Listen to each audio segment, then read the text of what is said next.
On today's show, a Christmas edition of Locked on Hawks podcast covering some trade rumors, the latest on the team's performance on the floor, your mailbag questions, and much more, and all of that is coming up. You are Locked on Hawks, your daily Atlanta Hawks podcast. Part of the Locked on Podcast Network. Your team every day.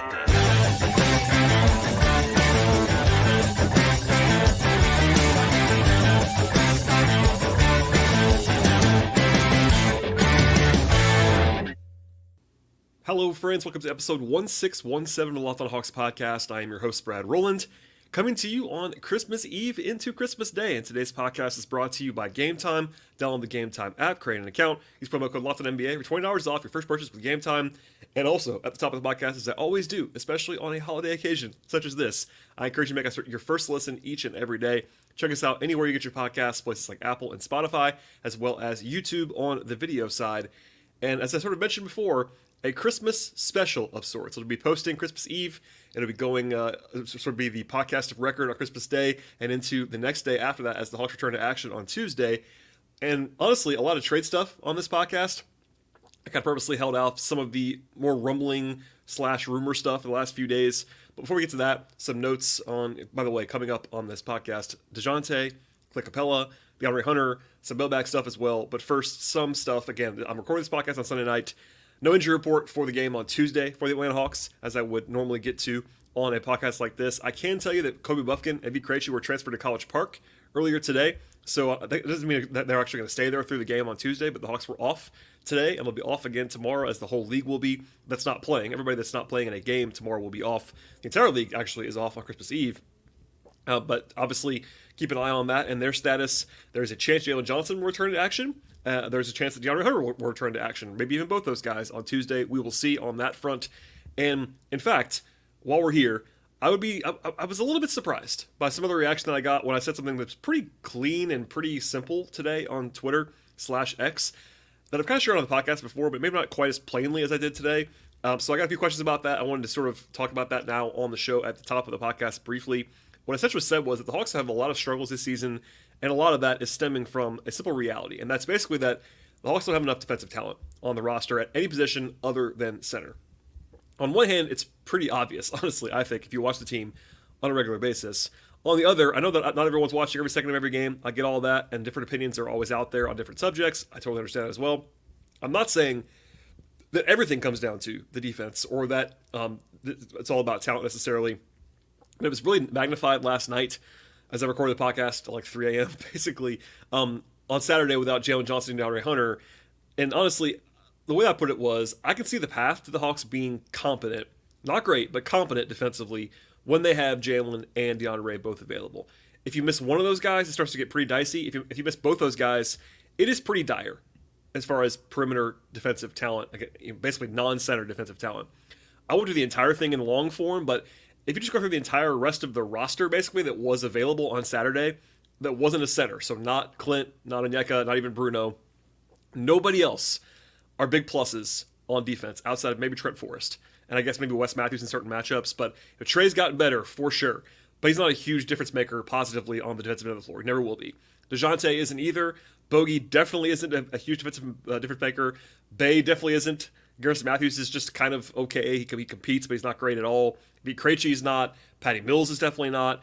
Seth Lundy might be in the future a great defender or even a really good defender, but right now he's a rookie. He's not a huge plus defensively. Wes Matthews, again, solid, but he's not going to change your world at age 37. And Trent Forrest is very good, probably their best defender that's not a center. But obviously there's a reason he's on a two-way deal right now. It's because he's very limited on offense. So you're giving up a lot of that stuff back. So it isn't rocket science necessarily. There are ways to patch it together, but I wanted to be pretty clear on that in some respects. And in the end, the Hawks just have to get better defenders, better talent on the floor defensively, and that means changing up the roster at some point in the future.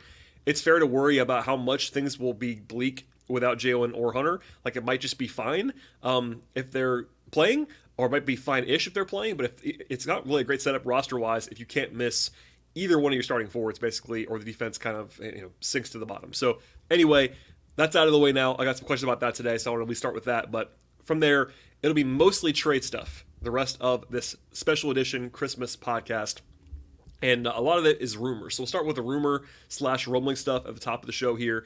And the biggest one that got the most traction, I would say, in the last few days was from Mike Scotto of Hoopsite, formerly of The Athletic, does a great job covering all NBA machinations. And Mike reported that the New York Knicks are, quote, among several teams who have expressed exploratory trade interest in Dejounte Murray. Now, before we dig into all of that, Murray cannot be traded until mid-January. January 9th is the day, I believe, because he signed that 4-year extension back in July. I noted at the time he can't be traded for 6 months, and we're getting up to that time at this point in time, right now, basically. Like 2.5 weeks or so from now before he's allowed to be traded in any circumstance. Now, I praised the extension back in July, and I still would right now, because it was a deal that surprised most of the league and that Murray chose to sign it. Not that the Hawks were offering it, that was kind of always going to happen, and it wasn't like pennies on the dollar, but it was a deal that was below the market projection for Dejounte. And look, on his side, he guaranteed 9 figures, and that's a lot of money, so I don't blame him at all for taking it. But it's pretty team-friendly. It's $30 million a year on an average, but that's not really what it used to be in the NBA. Now $30 million a year is not like a max salary for someone of Dejounte's caliber. And he's not a max player, I don't believe. But he is someone who is a top 50 guy in the league, and that kind of player gets that kind of money. It's just what it is. So I talked about that a lot back at the time of what transpired there. But given the way the Hawks have started this season, I get questions regularly from fans, from people around the league, etc., about whether the Hawks would even consider moving Dejounte by the time, by February, basically. Importantly, this report from Mike is about other teams exploring Dejounte Murray discussions, not the Hawks shopping him. That's a very key difference that I have to point out a lot, is that shopping and listening are different contexts. And at least this reporting is that they're just listening, or at least maybe even listening on Dejounte Murray. I do believe, though, that there are only 2 guys on this team, but I'd be very surprised if they were available at all, and that is, of course, Trey Young and Jalen Johnson. Dejounte is still the second best player on the team when it comes to the way he's perceived and the way that he produces, stats, all that stuff. And the contract is pretty attractive, so I think the team should call on Dejounte, honestly. But I also believe, and this is a key point at this point in time, the Hawks should listen on Dejounte. That might be kind of a surprise to some people, and I'm not saying they have to trade him by any means in the next 6 weeks. But with where the team is right now, where the organization is right now in the last couple of years, where they're playing right now, obviously there's a big investment in Murray. And with my own thoughts sort of on the way he's played defense since he arrived in Atlanta, kind of out there, he's not been great on the end of the floor, I think that they would be at least be served to listen on Dejounte. See what's out there, take calls, not necessarily proactively shop him, but certainly be willing to listen if somebody calls. That's kind of broadly what I think right now. Well, I'm sure I'll have more on that in the next 6 weeks, but there you go. As for the particulars, the Knicks are currently the only team that I have seen publicly linked in a credible report to Murray, but they probably would not be alone if the Hawks were to make it kind of known that Dejounte was available in trade. I think the Knicks, as we'll talk about at some point, maybe more. And, part of the fit stuff in New York is actually interesting. His defensive reputation is still miles better than his actual play around the league. Keep that in mind. I think that's part of the reason why maybe some teams might be interested in him that maybe shouldn't be. And for me, the Knicks, I'm not sure about that. But we'll have more on that. But, all that said, Dejounte is at least been kind of out there now for the first time as a potential guy the Hawks might listen on. That was the first kind of salvo from Mike, and we'll have more coming up on Dejounte. We'll have more on Clint Capela, DeAndre Hunter, mailbag questions, etc. Before we get to all that, though, a word from our sponsors on today's podcast. Today's show is brought to you by eBay Motors, and our partners over there at eBay Motors team up with Locked On Fantasy Basketball host Josh Lloyd to bring you some of the best fantasy picks each week, all season long. Whether preparing for a daily draft or scouting the waiver wire in your season-long leagues, every week we'll be providing some players that are guaranteed to fit on your roster. So let's see right now who Josh believes has picked out for us when it comes to this week's edition of eBay's Guaranteed Fit Fantasy Picks of the Week. As always, there's a lot of guys that he's highlighting across the board. We're going to focus today, though, on Spurs wing Malachi Branham. Branham and essentially all of the Spurs guys right now, other than Wemby, are kind of off the radar. The Spurs are not very good this year, but Branham was a first-round pick a couple years ago. He's still only 20 years old. He's been starting lately for the Spurs. He's actually started eight straight games and had double figures in each of those 8 games. So he's very productive. And I think that scouting him back in the college days and back to high school even, he's always been a bucket. He can score. No question about that. Josh also points out that his pass has been better in recent days. That helps his fantasy value quite a bit. And generally speaking, the Spurs defense is pretty bad, so lots of high-scoring games, good stuff for fantasy basketball when it's mostly about counting stats, etc., etc. And Josh believes that he's undervalued right now. It is easy to see why.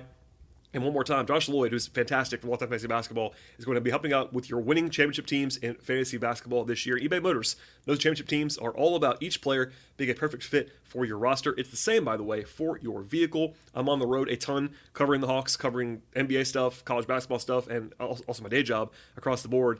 And there'll be times where I actually need my car to be upgraded, or if I'm looking to fix a part or two, keep things running and on schedule. eBay Motors is the best possible place to do all of that. With over 122 million parts for your number one ride, you can make sure that each car or truck that you're looking for stays running smoothly. They have brake kits, they have LED lights, roof racks, whatever vehicle happens to need. They have bumpers as well. eBay Motors will have all of that stuff for you. And with eBay Guaranteed Fit, it's guaranteed to fit your ride the first time, every time, or your money back. Plus, at these prices at eBay Motors, you're burning rubber and not burning cash. Keep your ride or die alive right now at ebaymotors.com. That is ebaymotors.com. eBay Guaranteed Fit is only available to U.S. customers. Eligible items only. Exclusions apply. All right, so some more here on Dejounte Murray, because I talked about Scott reporting already, and that was kind of the first appetizer right now. Then Ian Begley reported similar stuff on Sunday. Ian Begley used to be at ESPN, now he's at SNY, a very trusted source up in New York in particular. So the reporting there from Ian says that, quote, some prominent members of the Knicks organization see Atlanta's Dejounte Murray as an ideal trade target. The Knicks were in on Murray before the Hawks got him. I actually heard that back then in summer 2022. They were trying to trade for him. Also, they've been they've been pretty linked to a lot of guys. Donovan Mitchell's the most famous of those guys. But Begley noted that some people with the Knicks view him as a, quote, great fit with Jalen Brunson. This is me talking now, not Ian.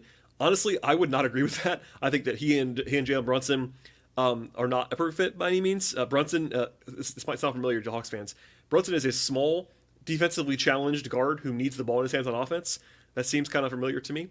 And I think that, as I've said before, I think Trey is better than Jalen Brunson. Different players, but certainly same position, not same, but similar strengths and weaknesses, etc.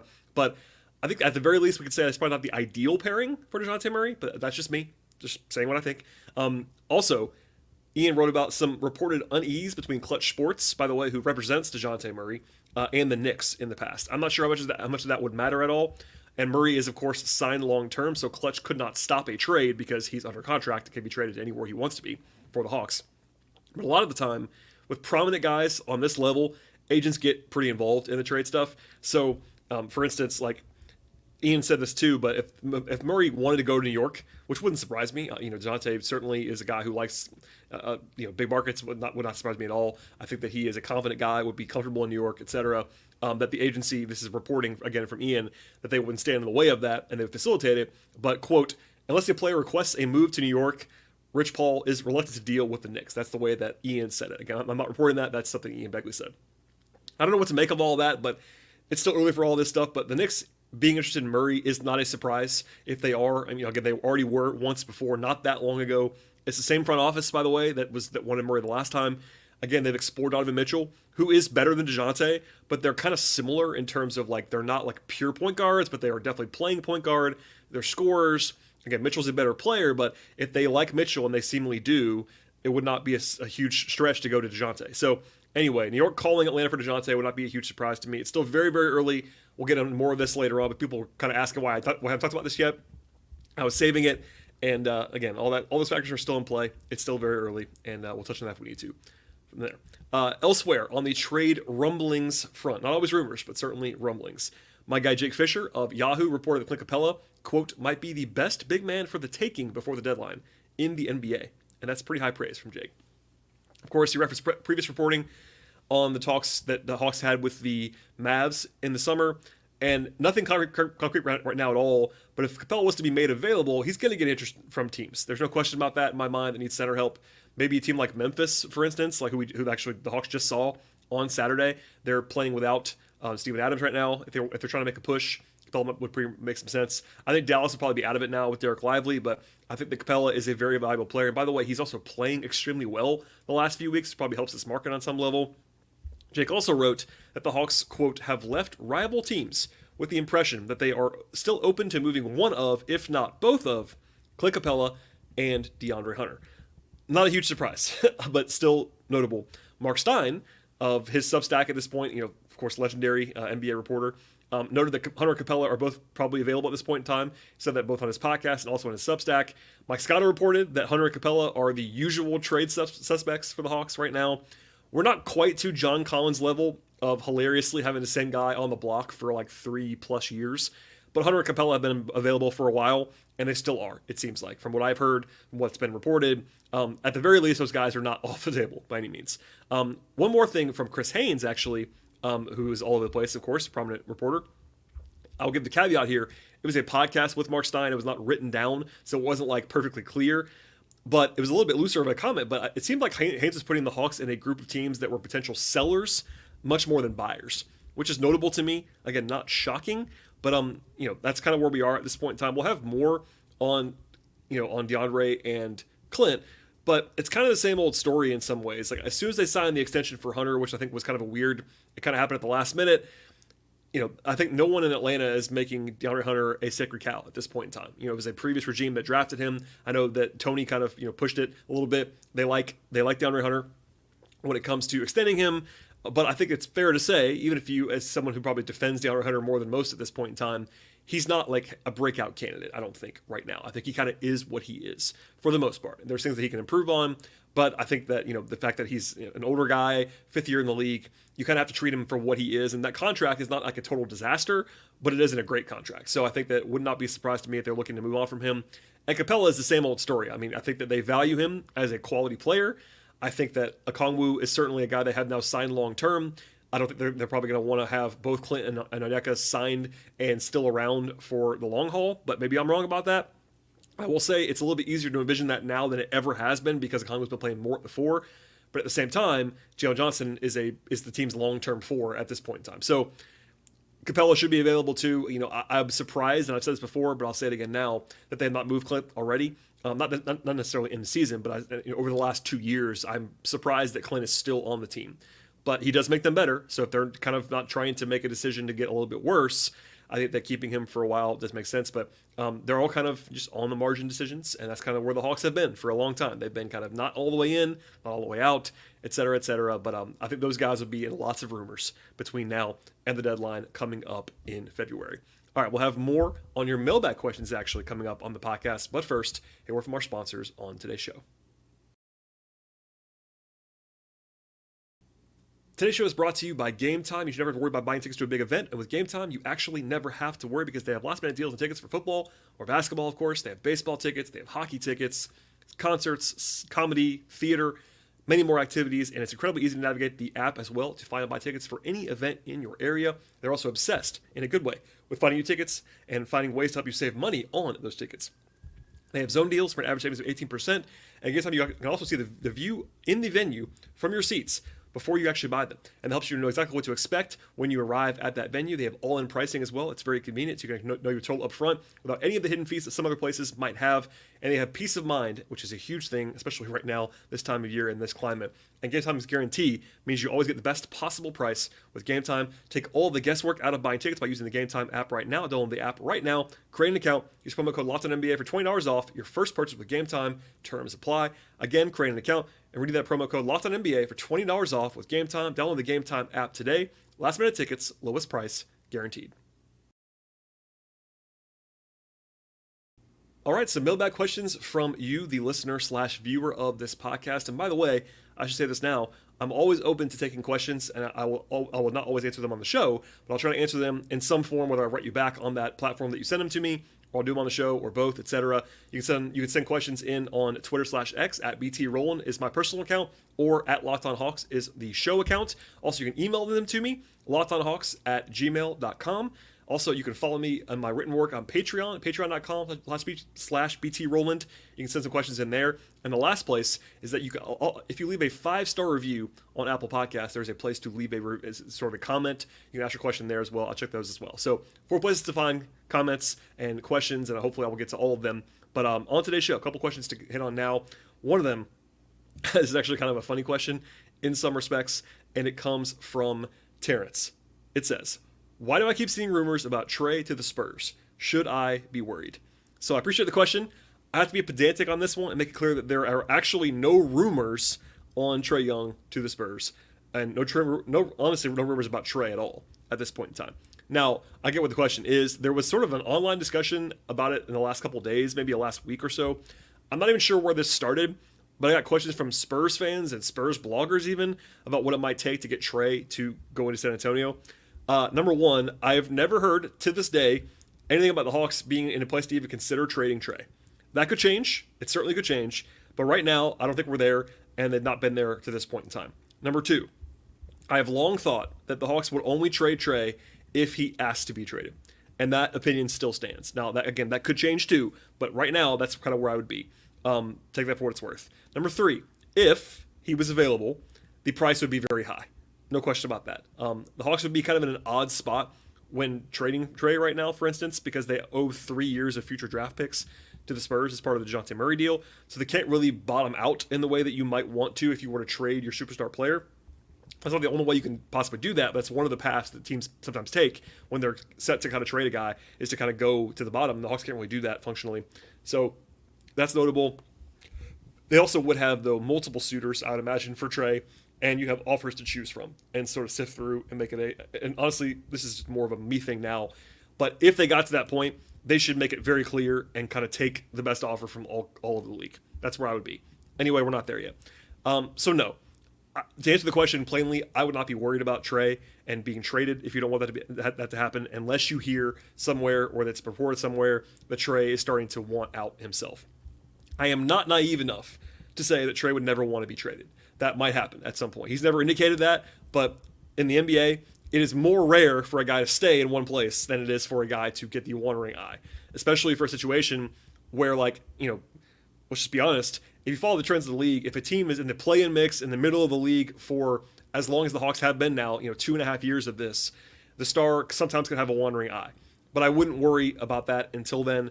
I do, though, by the way, get why Spurs fans in particular would want Trey Young, because Wemby is essentially the perfect trade partner on the court for Trey. Because Wemby is obviously an athletic and physical freak. He can cover so much ground, so talented. And then defensively, what I've always thought would be the best defensive way to play with Trae would be to have a guy like Wemby or Rudy Gobert. Wemby's kind of the evolutionary Rudy Gobert in some ways. So, obviously, put that aside. I get why the Spurs would be excited. Trae would be their best player right now. He's better than Wemby right now. Obviously, Wemby's probably a higher upside prospect. But right now, today, I think Trae is still a top 15-ish player in the league. And that's a very, very, very important and big-time player. And last thing here on the Hawks front, I said a lot about this already, but I think it gets under-discussed nationally when people kind of just like throw out Trae, not even like rumors, but just like hypotheticals about Trae. Trae is an all-time great of the franchise, and I think with where Tony Ressler is, where the team is, they're not going to just like move on from him willy-nilly. Like, you could very much argue that since they moved to Atlanta, so take Bob Pettit out of it, for instance, he's probably the second best player that the Hawks have had, behind Dominique Wilkins. You could maybe argue Joe Johnson was kind of on a similar level for part of that time. But like, and maybe Mutombo in his absolute prime, but like, there's not really another guy on that list. So like, at a bare minimum, Trae is a top 3 or 4 player in the history of the Atlanta Hawks, and that does matter as far as like cultural cachet and local everything. And obviously, he's still really good. So if you want to be good, you don't want to trade that guy. So anyway, if that ever came up, we'll cover it. I promise you, wall to wall. But right now, to answer the question, I wouldn't be worried. Question from Christian, and this might be the last one we get to on today's podcast. My apologies.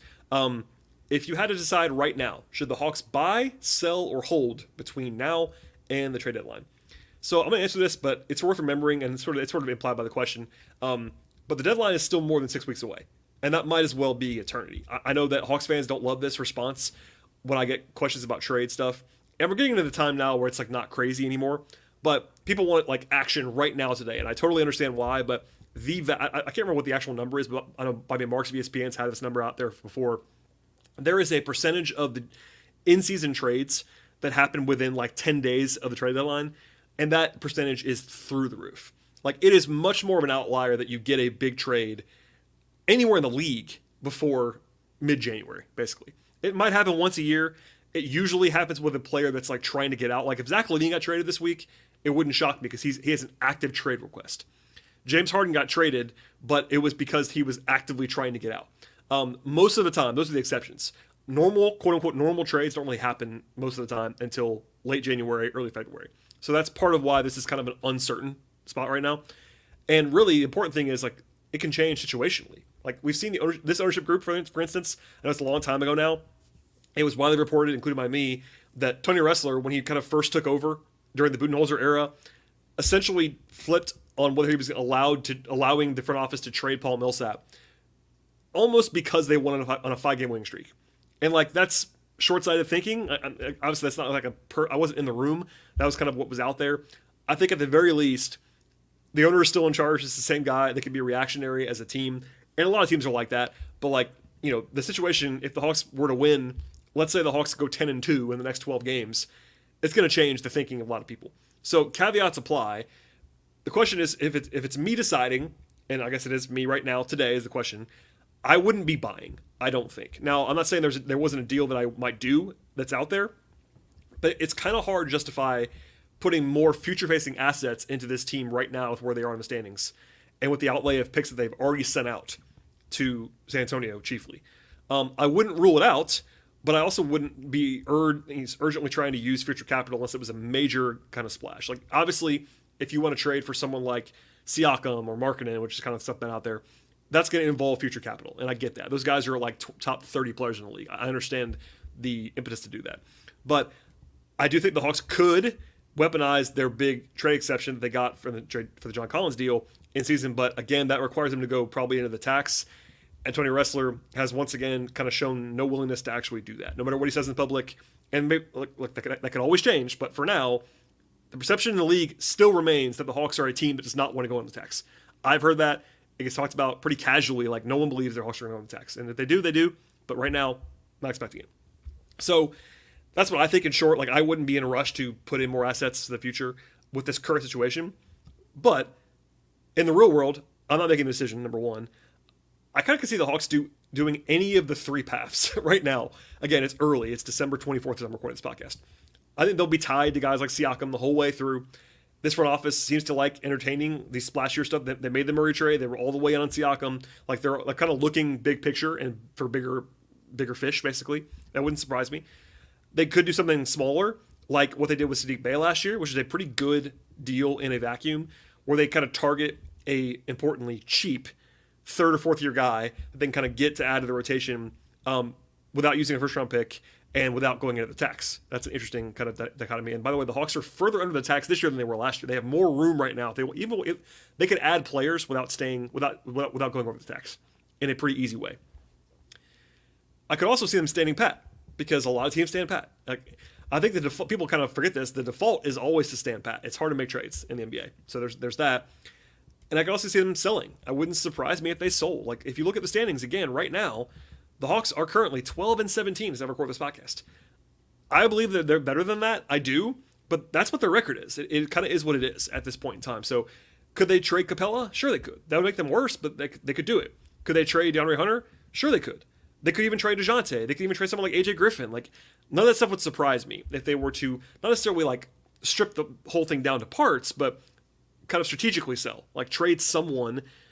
By the way, part of that is money related. I'll spare everybody my whole rant about this. It is Christmas after all. But just to remind you, the Hawks are committed heavily money-wise the next couple of years. And I can tell you from what I heard, Tony's not like probably eager to go into the tax. So if you want to, I guess the Hawks have kind of recently held off until the summer to make their annoying tax ducking moves. Your John Collins trade, your Kevin Huerter trade, etc. But they could go a little bit earlier if they wanted to do that. But as I've chronicled many, many times, the Hawks could do nothing this season.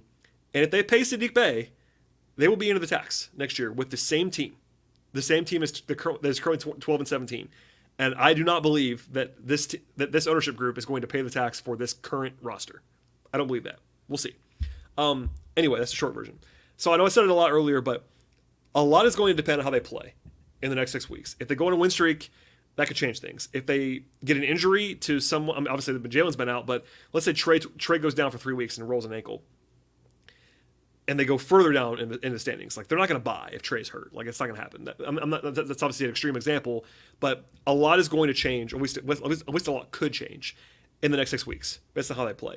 And it shouldn't be that way probably when you look at the organizational like mandate of big picture. Like I would probably encourage people to not make decisions based on 6 weeks of sample, but that's what the Hawks have done in the past, and a lot of teams might do that. But I think the tenor is going to change if they're the 11 seed versus if they're the 6 seed at the deadline. Like, that's a pretty big difference as far as like operationally. So all that said, buckle up. We'll have more on this, but they could do a lot of different things. Like, no path is closed off to them at this point, and I think that makes it interesting. It also makes it a little bit vexing right now. That's kind of the story of the season so far right now for the Hawks, is that they're kind of vexing. They're better than this, I believe, but the results are now for 2.5 years they've been this middling team, and middling with where they are financially, with where they are in their cycle, is going to get frustrating. And this is, of course, Quinn's first full season. It's a front office that is still fairly new, but an owner that's pretty active, and like there's a lot of moving parts here, and a lot of intrigue, let's just say, for people around the league, people like me. Like, I'm intrigued to see what the Hawks are going to do. But hopefully that's sort of an appetizer as we get into the Christmas holiday now. But also, trade rumor stuff is starting to fly more regularly, and I'll cover all of it as we get going on the podcast. So that'll do it for today's show. I appreciate everybody listening to the podcast. We'll be back after the game on Tuesday. Again, it's a road game in Chicago, a battle between teams that have a pretty similar resume right now, and a nice challenge for the Hawks. Again, TBD on the injury report, all that stuff. Hopefully Jalen Johnson is back in the near future. Could be as early as Tuesday. And we'll have a full breakdown of that game, as we always do after it is over. Please, please, please, if you're just now finding the podcast, it's a crazy time to do it on Christmas, but welcome aboard on the podcast. Please subscribe to the show and like the podcast on YouTube. Subscribe on the audio platforms, Apple, Spotify, Overcast, Google Podcasts, etc. 5-star ratings and reviews are appreciated for sure. Please tell a friend or 2 or 3 about the podcast. Again, follow us on Twitter/X at LockedOnHawks. Follow me there as well at BT Rowland. I also write about the Hawks, patreon.com/BT Rowland for all of your written musings, and I appreciate the support there as well. And honestly, thank you for listening to the podcast always. Merry Christmas, happy holidays. Enjoy your family time, and I'll have a couple more days here before I'm back on a podcast, but I'll stay tuned, and we'll see you after the game on Tuesday.